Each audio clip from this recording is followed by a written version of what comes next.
네, 안녕하세요. 네, 저희가 출석 부르는데 시간이 꽤 걸리고 있긴 하지만 이게 부르게 된 게 사실은 지난 연도죠. 네, 작년 1학기도 이렇게 많은 사람이 들었었는데 제가 아무래도 이렇게 뭐 영상도 이렇게 나중에 공부할 수 있게 녹습도 올리고 이렇게 하다 보니까 지난번에 제가 출석을 한 번도 그러니까 출석도 안 부르고 점수도 안 넣었더니 그 80명 수업의 마지막 가니까 한 10명쯤 오더라고요, 마지막에. 근데 그 마지막에 그 끝날 때쯤 하던 열심히 나왔던 학생 중 한 명이 그래도 좀 뭔가 나오는 사람이 접어드는 것 같다 그런 생각을 하더라고요. 그래가지고 그냥 그 뭔가 절충안으로 제가 그냥 택했던 게 이번에 그냥 출석 점수는 없대 불러서 4분의 1 이상만 빠지지 않게 하는 게 뭐 제 나름대로의 절충안을 찾은 거였어가지고 네, 아무튼 이번 학기는 그런 형태로 네, 운영이 될 것 같습니다.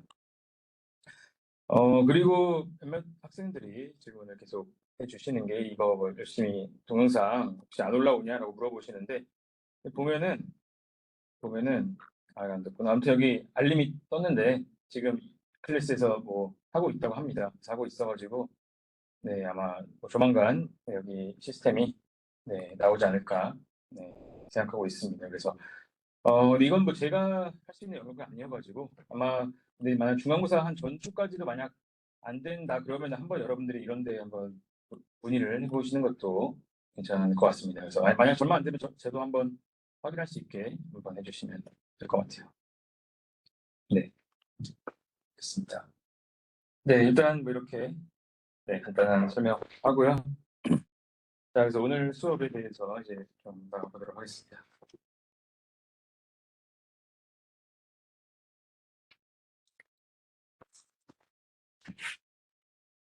네, 오늘 내용도 사실 뭐 굉장히 뭐 쉽고 별 내용이에요. 오늘은 계속 초반에 계속 이런 부분이 반복이 되고 있는데 자, 오늘은 데이터 모델링이라고 하는 부분을 한번 보도록 할게요. 자, 데이터 모델링 한번 좀 보면은 그래서 우리가 뭐 어떻게 모델링 하는지 이런 것들을 오늘은 배워보도록 할 건데 자, 우리가 사실은 데이터베이스라고 하는 게 이제 어떤 조직이라든지 어떤 시스템이 운영하는 데 필요한 데이터들을 이제 다 모으고 이제 뭔가를 하는 네, 그런 형태라고 볼 수 있는 거죠. 자, 근데 이걸 실제적으로 모델링을 할 때 몇 가지를 좀 생각을 해야 하는 부분이 있는데요. 우리가 생각하는 굉장히 좀 구체적인 그런 좀 개념적인 구체적이지 않은 모호한 부분들을 우리 데이터에 표현해야 하는 그런 경우들이 있다고 볼 수 있겠습니다. 그래서 뭐 예를 들어서 실제로 현실에 어떤 현실에도 병원이 있고 거기에 뭐 환자도 있고 뭐 이런 형태도 있죠. 근데 그거를 우리는 데이터베이스화 시켜가지고 이런 형태로 넣어야 한다는 거예요. 자, 근데 이거를 보면은 실제로 현실 세계에 존재하는 데이터를 옮기는 과정을 우리가 데이터 모델링이라고 하는데 이게 약간 추상적인 형태를 바꿔야 하는 경우가 있습니다. 자, 한번 생각을 해볼게요. 지금 저희는 뭐 데이터베이스라고 하는 강좌에서 이제 여러분과 제가 만나서 강의를 하고 있는데 이 강의라고 하는 것도 사실은 눈에 안 보이는 거죠. 네, 왜냐하면은 뭐 제가 여기서 말을 하고 여러분들이 듣는 이 행위 자체가 뭔가 강의일 수는 있지만 뭔가 그러면 이 강좌라고 하는 것은 눈에 보이지 않는 어떤 실체가 존재하잖아요. 네, 자, 그런 것처럼 우리는 현실 세계에 있는 이러한 것들을 하지만 우리 강좌와 관련된 데이터베이스를 만들어서 또 관리를 해야겠죠. 그럼 그런 것들을 그럼 어떻게 형태로 바꾸냐? 자, 그런 것들을 좀 결정하는 게 여기에 있는 이 데이터 모델링이라고 하는 부분이라고 할 수 있겠습니다.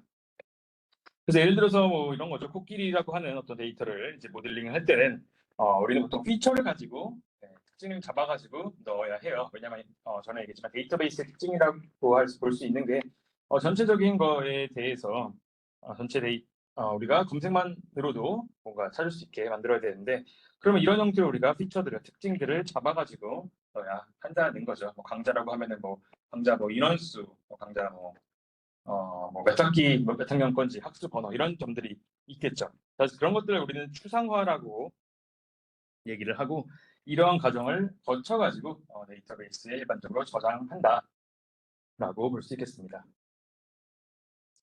자, 그 다음에 그럼 이러한 데이터 모델링의 단계에는 두 가지가 있는데요.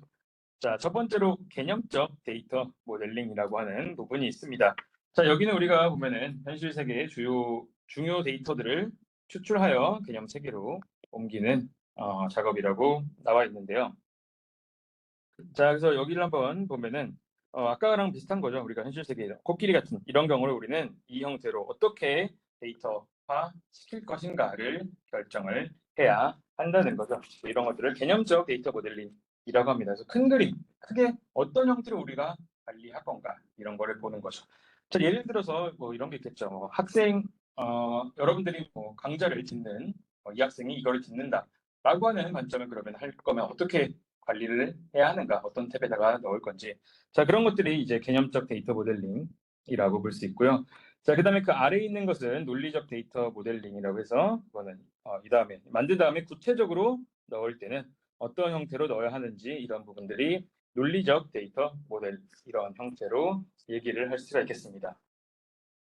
그래서 아마 뒤에 예시를 좀 하나 보면 좀 더 예시 볼 수 있을 것 같은데요.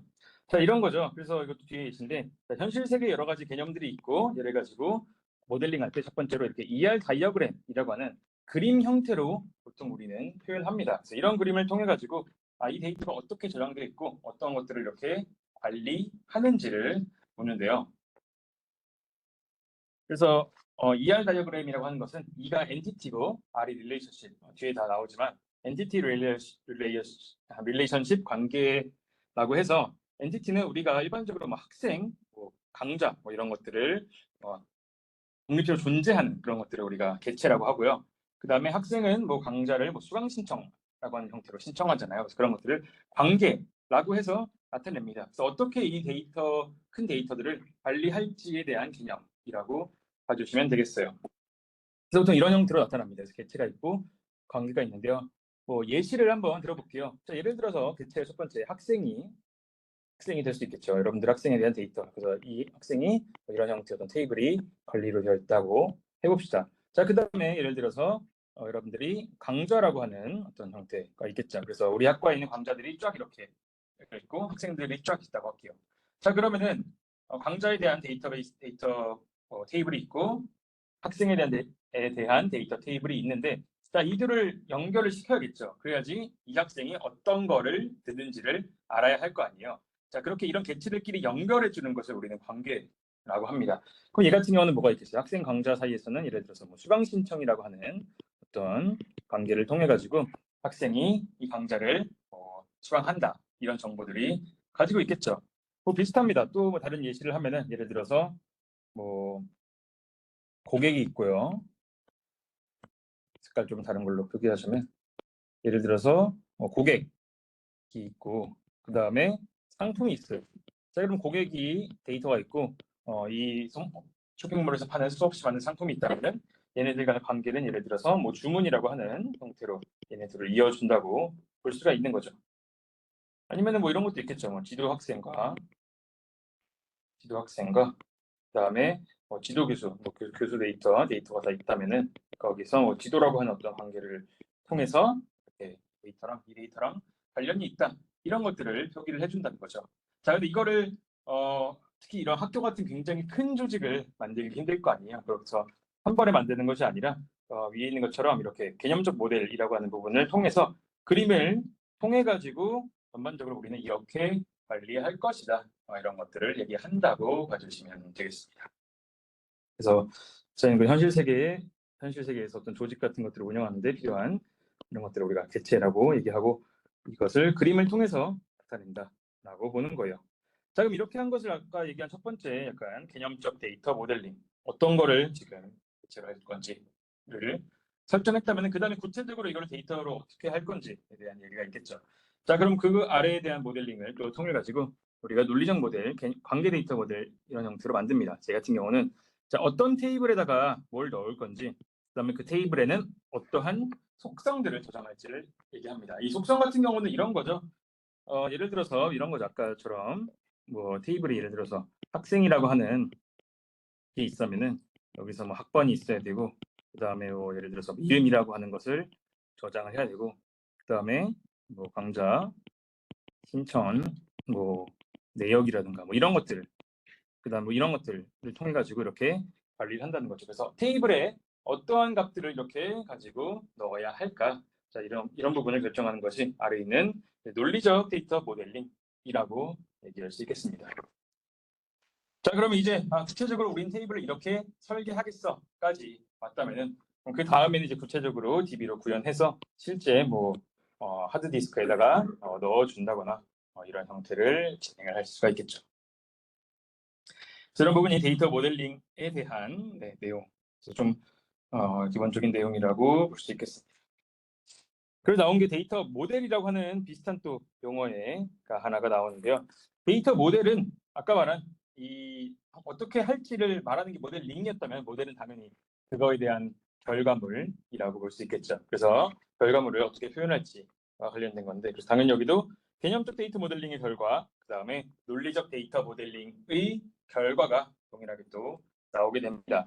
그래서 개념적 데이터 모델을 보면은 자, 뭐 이런 것들을 이렇게 현실세계 모델링해서 어떻게 표현할지, 그래서 아까 말한 개체관계 모델, 그래서 이런 형태, 이런 개체관계 모델로 이렇게 표현을 하는 게, 위에 있는 것처럼 표현하는 게 개념적 데이터 모델이고, 아래에 있는 것처럼 논리적 데이터 모델은 관계형 데이터 모델 이 부분이 있죠. 자, 여기 같은 경우는 지난번에 저희가 뭐 1세대, 2세대, 3세대, 4세대 데이터베이스 어떻게 발전해 왔다 얘기했잖아요. 그럼 관계형 데이터 모델 같은 경우는 지난번에 말한 뭐 2세대에서 하는 RDBMS라고 볼 수 있죠. 그래서 대표적으로 뭐 MySQL, 그다음에 오라클, 뭐 이런 애들을 얘기할 수 있겠죠. 그래서 관계형 데이터 모델은 모든 것들을 테이블로 서로 관리한다고 얘기했는데, 그런 결과들이 우리가 이런 관계 데이터 모델이라고 볼 수 있겠습니다. 그래서 어떻게 개념적으로 할 건지, 구체적으로 어떻게 테이블 스키마라고 하는 것을 결정할 건지를 본다고 봐주시면 되겠습니다. 자, 그 다음에 또 나오는 부분이 이제 그럼 데이터 모델이 가져야 하는 어떤 특징들이, 어떤 구성을 가지고 있어야 하냐, 뭐 이런 것들을 볼게요. 자, 데이터 구조 이제 모델을 이제 만들었다면 이 모델은 기본적으로 세 가지 정도를 좀 가지고 있어야 합니다. 첫 번째로 얘기할 수 있는 게 왼쪽에 있는 데이터 구조라고 하는 부분이에요. 제가 어떤 형태로 표현할지 그 데이터 구조에 대한 게 나오겠죠. 어떤 값에 어떤 것을 허용할지, 그런 부분이라고 봐주시면 될 것 같아요. 그래서 스키마 봤었죠, 지난번에 만든 구조. 자, 그런 스키마 같은 데이터 구조를 얘기한다고 볼 수 있고요. 그다음에 위에 있는 연산과 같은 부분은 연산이라서 더하기 빼기 뭐 이런 거일 수도 있지만, 기본적으로 데이터에서의 연산 모델은 약간 집합 같은 연산을 많이 얘기합니다. 그래서 집합 연산을 꼭 아닐 수도 있는데 이런 형태의 연산을 보통 많이 얘기해요. 뒤에서 좀 더 배울 건데, 그래서 어떤 두 개의 테이블을 서로 뭐 합집합을 한다거나 차집합을 한다거나 규집합을 한다거나, 아니면은 특정 행만 가져오거나 특정 열을 빼거나, 뭐 그런 것들도 다 연산의 일부라고 볼 수 있거든요. 아니면 두 개의 서로 다른 데이터를 뭐 컨캐티네이트, 머지 해가지고 합치거나 등등, 이렇게 테이블 간의 어떤 연산 계산을 하는 그런 부분도 데이터 모델이 해야 하는 그런 구성 요소 중에 하나라고 볼 수 있겠어요. 자, 그 다음에 오른쪽 아래 제약 조건 같은 경우에는, 자, 데이터가 당연히 있으면 거기에 따른 제약 조건도 존재하겠죠. 뭐 예를 들어서 뭐가 있을까요? 예를 들어서 뭐 값을 어떻게 저장할 건지, 아니면은 뭐 학점은 뭐 0에서 4.5 이하라든지, 자, 그런 여러 가지 논리적인 제약 조건이 있는데, 자, 그런 것들도 이 데이터 모델에서 결정하는 형태라고 볼 수 있겠습니다. 그래서 이거를 잘 해야지만 우리가 나중에 뒤에 실제 데이터베이스를 만들더라도 문제가 생기지 않겠죠. 근데 어떤 게 적합한지는 당연히 그때그때 다른 거죠. 그래서 나중에 뒤에서 어떤 걸 배울 거냐면은, 뭐 우리가 뭐 쇼핑몰을 창업한다 했을 때, 그러면은 각각의 개체들이 어떤 관계를 가져야 하는지, 뭐 이런 거에 대한 요구 사항을 사람들이 적어줬을 때 그거를 거기에 걸맞는 데이터 모델의 형태로 바꾸는 그런 것도 나중에 배우게 된다, 이렇게 생각할 수 있겠습니다. 자, 그래서 오늘은 아까 첫 번째 가장 위에 봤던 개체 관계 모델의 개체 부분까지 아마 오늘은 다루게 될 것 같은데요. 자, 개체 관계 모델이라고 하는 개념이 그래서 이런 측면에 나온 거예요. 아까 봤던 그림이랑 똑같다고 볼 수 있는데, 지금은 뭐 피터 첸이라고 하는 어떤 사람이 제안한 어떤 형태의 모델이라고 볼 수 있고, 개체와 개체간의 관계를 활용해서 개념적 구조로 표현한 형태라고 볼 수 있겠습니다. 그래서 한눈에 자, 우리 데이터베이스는 얘랑 얘를 개체로 하고 얘를 관계로 정의해서 관리한다, 이것을 눈으로 좀 볼 수 있게 한다는 거죠. 그래서 이게 관계 모델이고, 이거에 대한 실제로 다이어그램 같은 경우는 아래에 있는 ER 다이어그램이라고 하는 형태로 그림을 그려서 표현을 한다, 볼 수 있겠습니다. 아마 나중에 뭐 시험 같은 거 보면은 ER 다이어그램을 주고선 뭐 이 데이터는 지금 왜냐면 제가 뭐 시험 문제 낼 때 이 데이터에 대한 설명을 해야 되잖아요. 그런 것들을 ER 다이어그램을 보고 이 지금 이런 데이터가 있다고 가정하고 어떤 SQL문을 날리면 된다. 뭐 이런 형태가 아마 많이들 나올 텐데 그래서 ER 다이어그램 꼭 알아주셔야 될 것 같은데요. 자, 그래서 ER 다이어그램을 이제 실제적으로 구축하는데 필요한 게 당연히 ER이니까 객체 관계 두 가지로 있다고 볼 수 있겠죠. 그래서 오늘은 객체에 대해서 한번 보도록 할게요. 자, 그래서 이 객체는 뭐냐? 아까 말한 것처럼 현실 세계에서 꼭 필요한 뭐 사람이나 사물처럼 약간 명사형으로 보통 뺀다는 것들을 객체라고 합니다. 그럼 당연히 우리 학교 입장에서는 뭐 학생, 교수, 강좌, 뭐 학과 뭐 이런 것들이 객체라고 볼 수가 있는 거죠. 그래서 뭐 사람, 사물, 개념 이런 거라고 볼 수 있고요.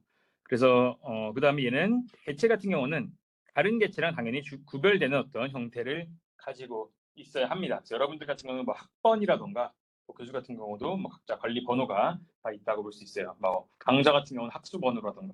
자, 그런 형태로 서로 구분되는 어떤 형태를 다 가지고 객체도 다 가지고 있어야 되고 그다음에 그들만의 속성을 하나 가지고 있어야 합니다. 당연히 답만 딱 있을 수는 없어요. 그 값이 어떤 거를 의미하는지 다 표현해야 한다. 그거 볼 수 있겠습니다. 그래서 뭐 예를 들어서 우리가 서점 뭐 책 판매라고 하면은 예를 들어서 뭐 고객, 뭐 책, 뭐 이런 것들이 서점 같은 데서 관리할 때 필요한 객체라고 볼 수 있겠죠. 그다음에 학교 같은 경우는 뭐 학과, 과목 뭐가 있을까요? 뭐 교수, 뭐 그다음에 뭐 학과 등등 강의실 등등 이런 것들이 다 있다고 볼 수 있겠어요. 그래서 파일 구조에서는 약간 레코드를 하나씩 이런 것과 대응되는 형태가 객체라고 볼 수 있겠습니다. 자, 그래서 그러면 이 객체라고 하는 것을 나중에 이제 표현을 해야겠죠. 우리는 물론 말로 다 할 수 있지만 너무 그럼 복잡해지기 때문에 그냥 한눈에 보기 좋게 그림을 그리는 것이 일반적이라고 볼 수 있겠습니다. 자, 그래서 객체를 한번 보면은 여기 있는 것처럼 나올 거예요. 그래서 보통 우리는 사각형으로 표기하고 사각형 안에 이름을 표기를 합니다. 그래서 뭐 고객 이렇게 나오는 거죠. 그래서 뭐 대표적으로 뭐 학교 같은 경우는 뭐 이렇게 나오겠죠. 예를 들어서 뭐 학생 데이터를 뭐 당연히 가지고 있어야 하고, 그다음 뭐 강좌 뭐 이런 형태로 뭐 강좌, 그다음에 뭐 교수 이렇게 있다고 볼 수 있는 거죠. 이렇게 하나하나씩 우리가 보통 명사형으로 따로 테이블 하나라고 일단은 쉽게 생각하면은 이거 하나가 보통은 테이블 하나가 되는 경우가 일반적입니다. 그래서 내가 어떤 하나에 대해서 정보를 좀 저장해야 한다. 뭐 엑셀 하나로 만들어야 한다라고 하는 그런 것들을 우리는 객체라고 한다고 볼 수 있어요. 그래서 이런 것이 객체인데, 자, 그럼 이 객체가 있으면은 이 객체는 무조건적으로 속성을 하나는 무조건 가지고 있어야 한다고 말씀을 드렸죠. 그래서 속성에 대해서 보면은 얘는 객체나 관계가 가지고 있는 특정 특성이라고 볼 수 있겠습니다. 그래서 뭐 어트리뷰트라고도 하고요. 어트리뷰트라고 영어로 얘기하고, 그다음에 필드 하나씩 대응된다고 볼 수 있고, 가장 논리적 단위라고 얘기할 수 있겠습니다. 그래서 비슷한 거죠. 뭐 고객 가입할 때 뭐 회원 번호, 뭐 이메일 수집하잖아요. 자, 그런 것들 하나하나에 대응되는 경우라고 볼 수 있겠습니다. 그래서 쉽게 생각했을 때 테이블이 뭐 이렇게 있을 거 아니에요. 테이블이 이렇게 있으면은 우리가 뭐 학생 정보를 하면 학번 뭐 이런 게 있겠죠. 이름, 그다음에 뭐 강좌 등등 이런 게 있으면은 자, 얘네에 해당하는 것들이 강좌 얘네에 해당하는 것들이 바로 독성이라고 볼 수 있겠어요. 강좌 빼고 그냥 뭐랄까요? 뭐 예를 들어서 뭐 주소 뭐 이런 걸 할게요. 얘를 표현하는 이런 특성들이라고 볼 수 있겠습니다. 자, 그럼 얘를 그럼 실제로 그림 그릴 때 어떻게 그리냐라고 물어보면은 얘는 하원으로 표현하고 하원에 그냥 짝대기 그어가지고 연결을 해줍니다. 그래서 고객이라고 하는 어떤 테이블 어떤 객체가 있는데 거기에서는 고객 아이디랑 고객명을 가지고 관리를 한다는 거를 보여주기 위해서 아래 있는 이러한 형태로 그림을 그리면은 사람들이 쉽게 어떤 형태로 지금 관리하는구나 표현을 할 수가 있겠죠. 자, 그래서 이런 객체 관계 모델에서 객체와 관련된 또 몇 가지 용어들이 있는데요. 이 용어들 하나씩 좀 보면은 자, 개체 타입이라고 하는 게 있어요. 자, 그럼 이 개체는 어떤 형태의 타입이냐? 자, 이런 느낌이겠죠.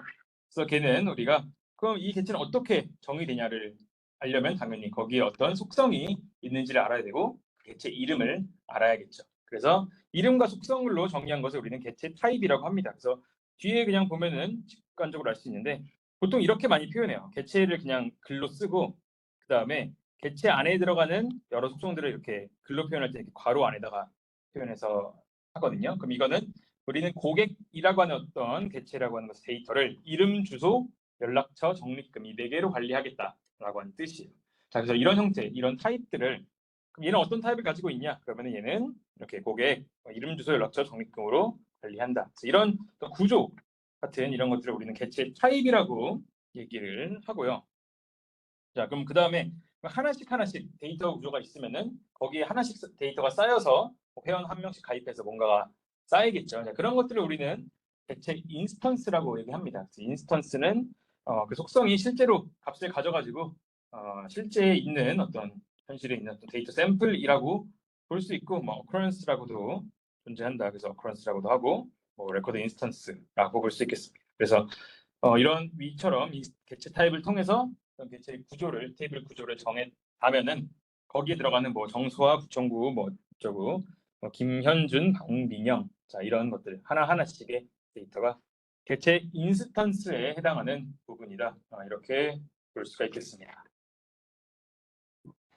자, 그 다음에 아래에 있는 형태도 보도록 할게요. 마지막 개체 집합은 entity set이라고 하는데요. 지난번에도 얘기했지만 set이라고 하는 것은 집합이라고 하는 의미를 가지고 있어요. 그래서 개체들의 집합이라서 그럼 얘네들을 그냥 한 번에 묶어놓은 것을 뭐라고 하냐? 그래서 얘네들을 개체 집합 이런 형태로 이름에 대해서 좀 알아주시면 될 것 같습니다.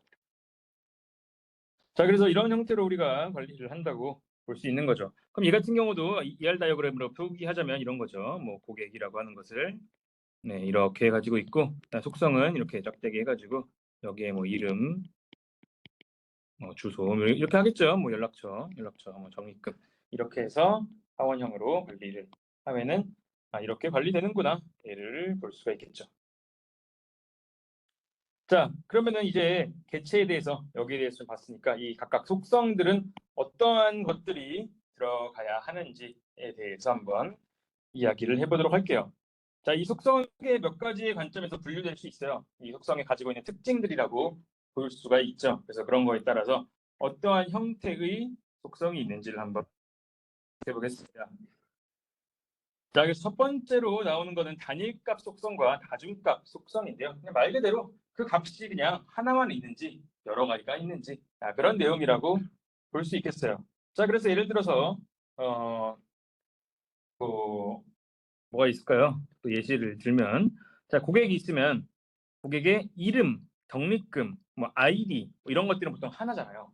그렇죠? 그래서 하나씩 일반적인 경우가 다 단일값 속성이라고 볼 수 있고요. 그래서 값을 하나만 가질 수 있는 그런 거라고 봐주시면 되겠습니다. 그래서 보통은 다 단일값 속성이에요. 그리고 단일값 속성 형태로 만들기를 광경 데이터베이스에서는 보통 권장을 합니다. 왜냐하면 당연히 이렇게 테이블 형태라 되어 있는데 어디는 여기 안에다 값이 두 개 들어오고 어디는 하나 들어오고 그럼 좀 이상하잖아요. 그래서 보통은 단일값을 기준으로 거의 다 지정이 됩니다. 자, 그러면은 다중값은 뭐냐? 말 그대로 단일값이 아닌 거겠죠. 예를 들어서 뭐 고객 개체, 뭐 연락처가 있는데 뭐 나는 핸드폰을 두 개 쓴다. 뭐 이런 것도 있을 수도 있고요. 아니면은 뭐 저자 같은 경우에 저자가 한 명이 아닐 때가 많죠. 그런 것도 있고 아니면은 고객 데이터가 있을 때 자녀 한 명, 두 명일 수도 있고 한 명일 수도 있고 등등 뭐 계좌가 두 개일 수도 있고 이런 형태라고 봐주시면 되겠어요. 자, 그럼 다중값 속성은 보통은 근데 나중에 실제 데이터 관리할 때는 따로 빼가지고 이 형태로 따로 관리를 합니다. 따로 어떤 관계를 만들어서. 왜냐하면은 아까 말했지만 테이블에 값이 두 개 들어가면은 좀 일관성도 해치고 이렇기 때문에 보통은 나중에 바꿔가지고 하는데 일단 기본적인 ER 다이어그램의 수준에서는 다중값은 이런 형태를 가지고 있다. 그러면은 이 값이 하나가 아니라 뭐 한마디로 복수 선택 같은 것도 가능하게 하는 거잖아요. 복수 두 개를 한다. 그런 것들을 그러면은 우리가 ER 다이어그램에서 표현을 해야 하는데 얘는 그냥 이중 타원으로 표현합니다. 그래서 뒤에 보면은 연락처 두 개 이상 있을 수도 있으면은 이렇게 두 줄로서 표현하는 형태를 볼 수가 있어요. 그래서 연락처가 이런 형태로 진행이 된다라고 볼 수 있겠습니다. 자, 그러면 단위값, 다중값 뭐 너무 직관적인 내용이었고, 자, 그 다음을 보면은 단순 속성과 복합 속성이라고 하는 부분이 나와 있습니다. 자, 단순 속성은 뭐냐면은 초반에 나오는 거는 일단 간단한 거예요. 간단하기 때문에 더 이상 분해하거나 자를 수가 없는 형태의 속성이라고 봐주시면 될 것 같아요. 그래서 의미를 더 분해할 수 없는 그런 형태라고 볼 수 있고요.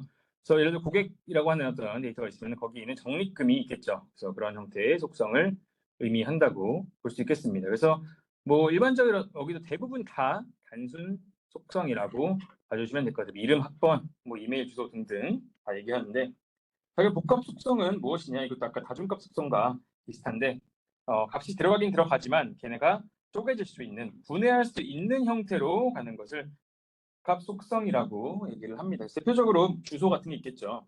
그래서 뭐 서울시 뭐 중구 뭐 필동로 이렇게 저희 주소가 나오는데 이럴 경우에 보통 우리가 하나가 아니라 그 내부적으로 어떤 시, 뭐 동편 번호 등등으로 나눠질 수가 있잖아요.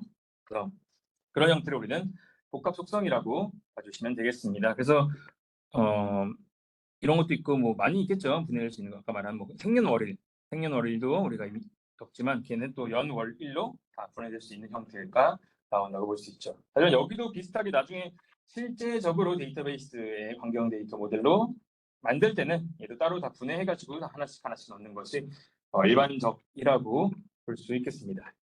그 단순 속성과 복합 속성인데, 그 복합 속성은 어떻게 하냐? 우리가 따로따로 또 관리해야 되기 때문에 여기 있는 것처럼 뭐 생년월일처럼 하나를 만든 다음에 속성 안에 또 속성을 이렇게 하원형으로 표현해가지고 뭐 연월일 아니면 뭐 시, 뭐 구, 뭐 이런 것들, 편번호 이런 것들도 관리한다고 봐주시면 되겠습니다. 그래서 아까 말한 다중값은 두 줄이고 복합은 그 안에서 또 가지가 뻗어 나가는 형태로 진행이 된다고 볼 수 있겠어요.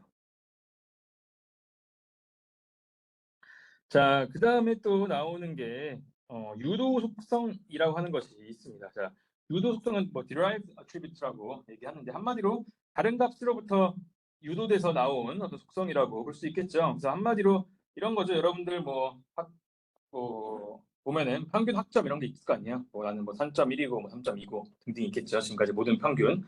자, 그런 것들이 실제로 값이 3점 몇이 들어가는 게 아니라 걔는 지금까지 여러분들이 수강한 모든 내역을 뭐 평균적으로 계산해서 나온 값일 거 아니에요. 자, 그래서 그런 것들을 할 때는 우리가 굳이 값을 저장할 필요 없이 엑셀에서도 여러분들이 할 수 있죠. 다른 것에서 뭐 연산해서 한다든지.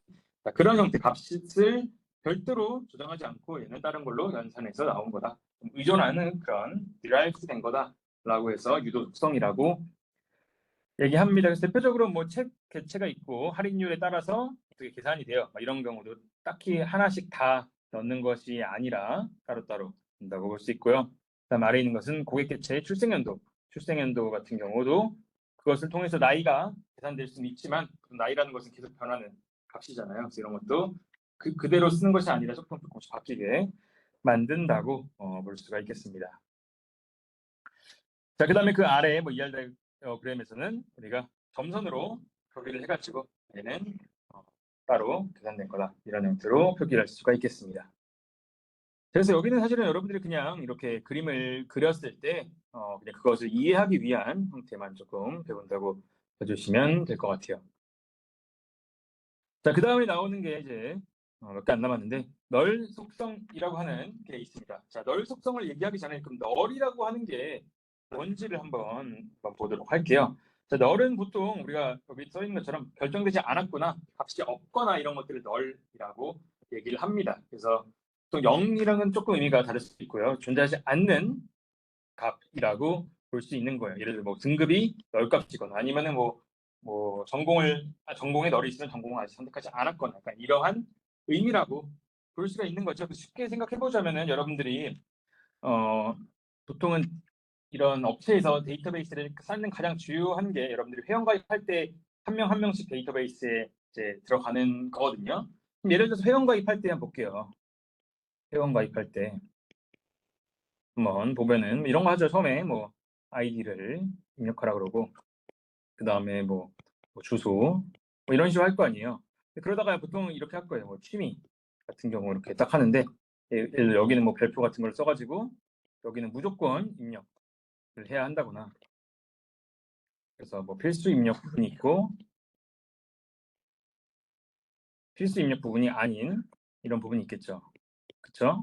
회원 가입할 때 많이들 봤을 것 같은데 자 이런 경우가 보통 나중에 우리가 여러분들이 입력을 안 하면은 여기에 널값이 들어간다고 볼 수 있는 거죠. 그래서 필수가 아니면은 보통 널값을 허용하는 형태의 속성일 수도 있고 얘 같은 경우는 너를 허용을 안 하는 형태라고 얘기할 수 있겠습니다. 그래서 뭐 그때그때 여러분들이 필요한 거에 따라서 널값을 표현할지 그래서 널값에 대한 내용도 알아야 한다라고 볼 수 있겠습니다.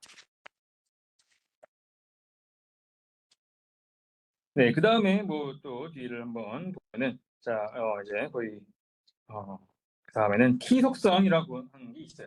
자, 키 속성은 뭐냐면은 얘는 각 객체 인스턴스를 식별하는데 사용하는 속성이라고 볼 수 있어요. 그래서 각 인스턴스는 우리가 데이터 하나하나씩 채워진 것을 인스턴스라고 한다 했잖아요. 걔네들을 서로 구별하고 식별하는데 필요한 부분이라고 볼 수가 있겠습니다.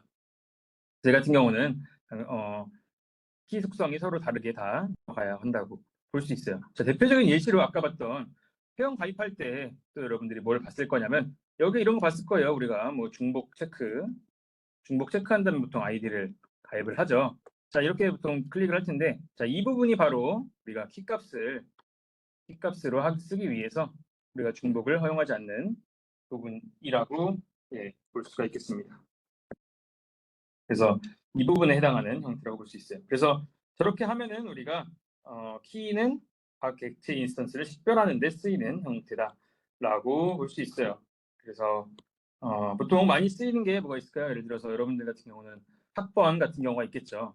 아까도 봤지만 저희 수업 같은 경우는 대형 수업이기 때문에 뭐 종명이인도 있기 때문에 뭐 이름으로 여러분들을 제가 뭐 점수를 매기다 보면 오류가 생기겠죠. 그래서 학번 같은 걸로 이제 관리를 할 텐데 학번이나 아니들 하면 또 이메일 주소라든지 자, 이런 형태가 보통 키로 많이 쓰이는 거라고 볼 수 있겠습니다. 그다음에 뭐 강좌 같은 경우는 학수 번호라든지 등등 있겠죠.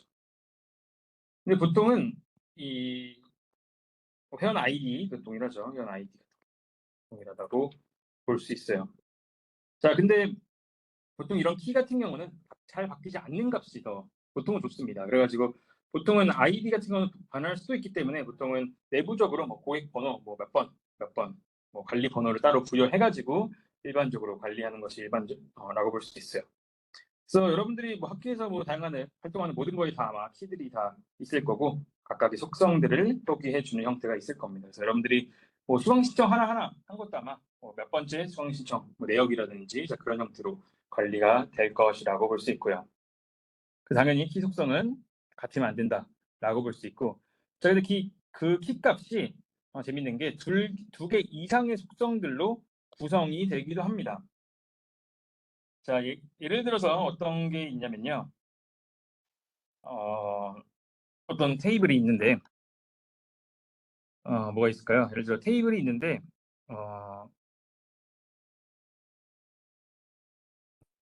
예를 들어서 자, 학생 정보가 사람에 대한 고객 정보가 있는데요. 여기는 특이하게 고객에 대한 뭐 이름이랑 주소랑 나머지 약간 정보를 가지고 있다고 합시다. 근데 보통 이름이랑 주소는 물리적으로 서로 이 이름과 주소 페어가 같은 형태가 보통은 나올 수가 없어요. 왜냐하면 같은 주소에 같은 이름으로 안 되게 저희는 우리나라는 되어 있거든요. 그래서 사실은 이름과 주소 이 두 가지만 가지고도 모든 고객 한 명 한 명을 다 구분할 수 있다고 할게요. 자, 그러면은 이런 형태로 우리가 따로따로 구성을 해가지고 우리가 키로 활용하기도 합니다. 그래서 키는 꼭 하나만 있는 것이 아니라 굉장히 많아요.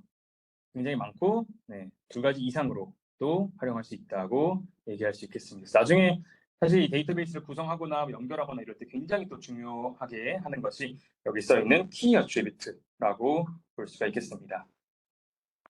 그래서 이 키는 사실 꼭 전체 중에 하나만 있는 것이 아닐 수 있는 거죠. 아까 말했지만 뭐 데이터를 여기 있는 것처럼 뭐 학번, 이메일 주소 뭐 이런 형태 관리한다. 그러면은 지금 보면은 네, 얘도 다 다르니까 키가 될 수 있고 얘도 키가 될 수 있고 아이디도 키가 될 수가 있는 거죠. 그렇죠? 자, 그래가지고 꼭 데이터 관리할 때 하나의 객체라고 키가 꼭 하나는 아니다. 보통 메인으로 쓰는 것이 있어요. 그것을 보통 우리가 뒤에서 배우겠지만 primary key, 기본 키라고 하는데, 자, 그래서 그런 키들에 대해서는 기본적으로 우리가 여기 있는 것처럼 이렇게 밑줄을 표기를 합니다. 그래서 밑줄을 표기를 해서 얘는 지금 여기에서 각각 모든 것들을 구분하는데 쓰이는 형태가 키라고 볼 수가 있겠습니다. 자, 그래서 아까 저희가 배운 것들 다시 한번 조금 보면은 그래서 객체라고 하는 것을 봤었고 그다음에 객체와 관련된 속성이 다양하다고 얘기했죠. 그래서 이 속성들에 대해서 뭐 단순 복합도 있고 뭐 멀티도 있고 뭐 또 뭐 널값 뭐 등등 다양한 조건들에 따라서 나온다고 볼 수 있는 거죠. 그런데 이렇게 객체들이 있는데 결국에는 이 객체들 간에 서로 간에 어떤 연결이 다 이루어져야 한다고 말씀을 드렸습니다. 우리가 이런 조직이라고 하는 것이 운영이 되려면은 그래서 아까 봤던 것처럼 뭐 고객이라고 하는 어떤 형태가 있고 그 다음에 상품이 하나가 있다고 했을 때 그러면 이 고객이 이 상품을 주문했다라고 하는 이런 것들은 우리가 어떤 나중에 다음에 배울 관계라고 하는 형태에서 연결을 해서 진행한다고 볼 수 있는 거예요. 그래서 이 관계는 뭐 예를 들어서 뭐 주문이 될 수 있는 거죠. 그래서 관계에도 여기에도 다 이런 속성들이 다 존재합니다. 그래서 여기도 주문 번호라든지 그 다음에 얘네들은 그러면은 연결을 고객에 대한 보통 고객 아이디, 상품 아이디 이런 것들을 가지고 여기 넣어가지고 속성들을 구분하겠죠. 그래서 여러 가지 객체 관계, 객체 관계 이런 형태로 다 연결돼 있는 게 우리가 생각하는 ER 다이어그램이라고 보시면 될 것 같아요. 그래서 뭐 쉽게 생각했을 때는 아까 말했지만 학생이 예를 들어서 학생 입장에서 이렇게 있으면은 뭐 예를 들어서 수강 신청을 한 다음에 강좌가 있고요. 강좌가 있으면은 이 강좌는 또 예를 들어서 뭐 배정이 되겠죠, 교수에게. 그래서 강좌는 또 배정이라는 관계를 통해 가지고 뭐 지도 교수가 되고 아니면 교수라고 하고 뭐 이런 형태로 다 연결돼 있는 거예요, 데이터가. 학생이랑 교수는 예를 들어서 뭐 지도라고 하는 형태로 지도 교수가 이렇게 뭐 관련이 된다고 볼 수 있고, 그다음에 강좌 입장에서는 뭐 여기도 뭐 강의실이라고 하는 어떤 개체가 있으면은 여기서 또 어떻게 뭐 연결돼서 뭐 강의 뭐 이런 형태로 연결이 되고 등등 이렇게 굉장히 많은 한 조직이 운영되려면은 지금 간단하게 만들어 드렸는데 이런 형태로 굉장히 많게 다 연결되어 있는데 이런 것들을 다 그림으로 표기하는 게 ER 다이어그램이라고 볼 수 있는 거죠. 여기에 각각 또 속성들이 이렇게 막 나와 있고 속성들이 있고 이런 형태가 된다고 볼 수 있겠습니다. 그래서 여기가 객체 관계 모델에 대한 얘기였고 아마 저희 뒤에는 아마 이제 다음 이제 수요일 날 나머지를 할 것 같은데 뒤는 이제 구체적으로 얘네 이제 관계에 대해서 어떻게 얘네들을 정의할 건지 이러한 점들에 대해서 뒤에서 또 보도록 하겠습니다. 일단 기본 강의는 여기까지 할 거고 그 다음에 저희 또 얘기를 해야 되는 게 지난번에 저희 수업 관련돼서, 그러니까 시험 관련돼서 저희 미리 볼 학생들은 저한테 그 교육 조교한테 메일 보내달라고 해서 그거 다 보내주시면 될 것 같고요. 이거 아마 공지가 제가 따로 올릴 건데 다음 주 수요일은 제가 좀 일정이 있어가지고 수요일 오후는 제가 오후 수업, 이 수업은 아마 휴강을 하고 제가 보강을 따로 올려드리도록 할게요. 아마 공지는 제가 바로 좀 올려드리도록 하겠습니다. 4월 2일은 휴강이고 아마 강의가 올라갈 거다라고 봐주시면 되겠습니다. 네, 그러면은 여기까지 하고 저희 다음 주 수요일 날 뵙도록 하겠습니다. 감사합니다.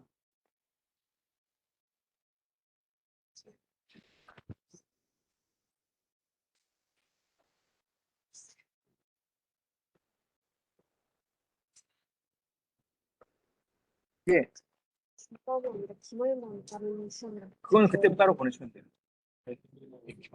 네, 설명해 주셨을 때 네. 100이랑 0이랑은 다르다고 말씀하셨는데 여기서 이메일이 예를 들어서 선택 사항일 때 저희 입력을 안 하게 되면 열 값으로 된다고 하셨잖아요. 네네. 그러면 이거 얘를 공백이라고 생각을 안 하는 입력 안 하고 약간 표현이 좀 애매하게 되어 있긴 한데, 그러니까 공백 자체가 또 의미를 가지고 있을 때도 있거든요. 네, 그래가지고 공백 생각하면 이제는 0이랑은 다르다 그런感것 같아요. 값이 0인 거랑은 다르다 그런 생각하면 것 같아요. 의도 속성이 별도로 저장되지 않는데 네, 직접적인 그 어떤 입력이 없는 그냥 있는 상태에서 그렇죠. 그냥 연산하는 방법만 넣는다는 거죠, 데이터에 넣을 때. 그랬던 거 그냥 이 실제 값을 안 넣어도 필요할 때 그걸 계산해서 가져오는 그런 거. 그러니까 가져오는 것만 할 수도 있고 지금 데이터 저장할 때잖아요. 이거는 데이터베이스 갈 때는 이런 형태로 저장하는 것 같아요. 네. 서울 이수업이